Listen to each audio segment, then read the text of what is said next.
my cipher, I revolve around science. Dealing in my cipher, I revolve around science. Dealing in my cipher, I revolve around science. The Science of Society with Elder Darryl Waistline Mitchell. Or some people have the notion that there's no labor, or there's not a need for a class of workers, and we create systems that offer benefits to these people, then they'll just grow lazy. What's your response to that? Well, so what? Who the fuck is people like that? God? So what if somebody get lazy? Why does that even enter the equation? So somebody gets, so what? It's 7 billion people on earth. How many billion do people think gonna be lazy? Versus how many you need to make shoes? Mm-hmm. I mean, the very idea is deeply bourgeois and degenerate. What people will do when they get up in the morning is become part of social life, man. You become part of what your neighbors do, what your family do, what your community do. People want to work. There's never been a problem on earth of laziness. It's never existed in the history of the world. It's impossible to exist. That's a fantasy that was created by a stinking ruling class to make people believe the impossible is possible. There's no such thing as a society of lazy people. Human beings don't aspire to be lazy. Wow. That's impossible. Oh, well, what we gonna do today, man? Let's see how we can be lazy. Who but a ruling class that want to steal from you and steal your labor come up with such preposterous thinking? But we do have that form of thinking in our country amongst backwards people who deeply feel that unless you're reduced to a slave, people won't work. Yeah, it's like the same concept, with young people who tend to sit around and say stuff like, I'm bored, or it's boring. When I hear young people say that, it just makes me think, what more could I be doing to influence them? Or what's wrong with this culture to where young people don't aspire to do anything with their time other than just have fun, not even having any creativity or using imagination anymore. So, you know what? I wonder if young people are like that in, let's say, China or Vietnam. Probably not. You don't see it because their lives are structured a certain way. See, that's the point. What has taken place with our children is a deliberate policy of the ruling class to make our children dumb, ignorant, uncaring, and those that's able to climb out of ignorance and begin to get educated run the risk of being shot by the police. We live in a very brutal and destructive society, with a degenerate ruling class that teaches this most backwards and pathetic forms of thought, total degeneracy. Somehow if we don't work like slaves, people get lazy. So what? So what? So what? People will find things to do, man. They always do. I'm glad you explained it that way. I'm sorry, I was saying I'm glad you explained that way, to kind of give a rebuttal to that argument. It's a bourgeois sentiment designed by people who want you to produce for them. Exactly.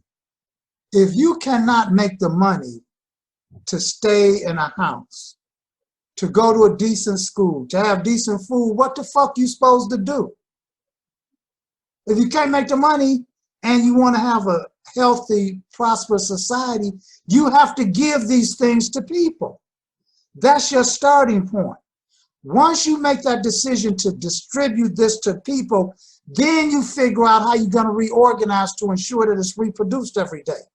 Why? Because when we talk about society, actually we're talking about the reproduction of daily life. The reproduction of daily life. The reproduction of daily life is at the center of every society that has ever existed on earth. And we have a technology nowadays that allows us to reproduce daily life that includes all these socially necessary things like an iPhone. Everybody can have an iPhone, and they can be made in such a way that they last 50 to 100 years. But see, everything gets cheapened and dumbed down on purpose so that you have to keep buying it over and over. It's Wow. by design. It's by design. By design. Capitalism is a design to keep their hand in your pocket.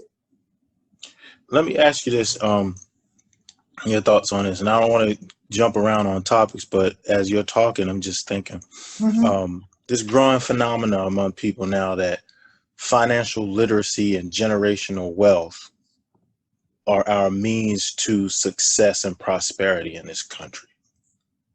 Financial literacy and generational wealth can reduce some of the negative impacts that marginalized people have suffered from in this country. But that's true. Like, and it probably can help 3 to 5% of the population in this country. But you know, like, percentages operate on the basis of 100. 5% meaning 5 people out of 100. What about the 95? I'm just saying. See, when things are always set up in a way where 5 out of 100 can make it, then they try to teach people that that's a law of nature called survival of the fittest, when it's simply not true. But yes, knowing how things work is going to help you in anything. If you know how the financial system works, it's going to help you. That's an elementary thing. Now, when they talk about financial literacy, they're talking about, you know, how to invest in real estate, how to manage your credit card debt, how to invest in stocks and cryptocurrencies and things of that nature. That's what they're talking about, financial literacy. Like, you're poor because you don't know how to manage your money properly. But you know, like, no, people are poor because they don't get enough money to live. That's why people are poor. People are poor because they don't get enough money to live. And they come from families that have never had enough money to live. And they come from families that never had enough money to live. And if we go back far enough, you and I, our people were slaves. There's no amount of financial literacy that can allow the 95% to live like the 5%. You have to change the system for that. But yeah, you got some people who will make it, like me. And I'm not saying that jokingly, like me. Some people, man, are going to make it I'll make it within any system for a lot of different other reasons. Primarily because I came from a family that possessed certain skills that was handed down. So I came from a very literate family. My kids are very literate. And they came up with a certain kind of culture and a certain work ethic. And my grandkids are extremely literate. By that I mean my granddaughters get like, their general grade point level is like, it hovers between 4.3 and 4.6. The worst grade they ever got in life was A-, and cried. Wow. See, I'm saying, the question comes down to humanity. Until we develop a vision that deals with humanity rather than a few people, then we're talking about living up under this deeply degenerate ideology that says life consists of the struggle for survival. And it's not like that. We struggle to survive and prosper in nature.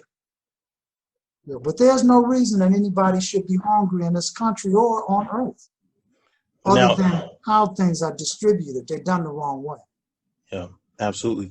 But now, you know, you have groups of people who believe that conditions for most of us are the way they are because of our bad choices. Well, you know, like, see, okay, there's elements and particle of truth in all ideology.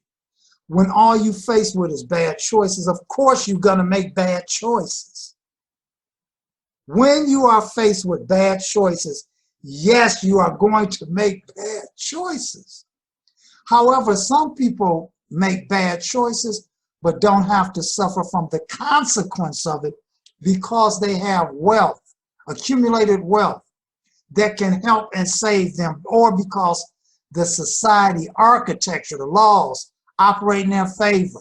White kids, white folks, white people can be arrested for weed possession and wouldn't do a day. But where I grew up in my neighborhood, the same weed possession gets you 20 years. Is the weed a bad choice? Well, the question is, how come one person get nothing but a tap on the wrist and another person 20 years? You can't say because it was a bad choice. So yes, people who faced with bad choices make bad choices. That has absolutely nothing to do with distributing medical care to people who need it based on their need, not money. There's no connection between these things. It's illusions. We're taught to fill our heads with nonsense that have nothing to do with food, clothing, shelter, housing, making a better society. We're always to blame, right? Never the people with the money, the power, and the means to change things. It's always us.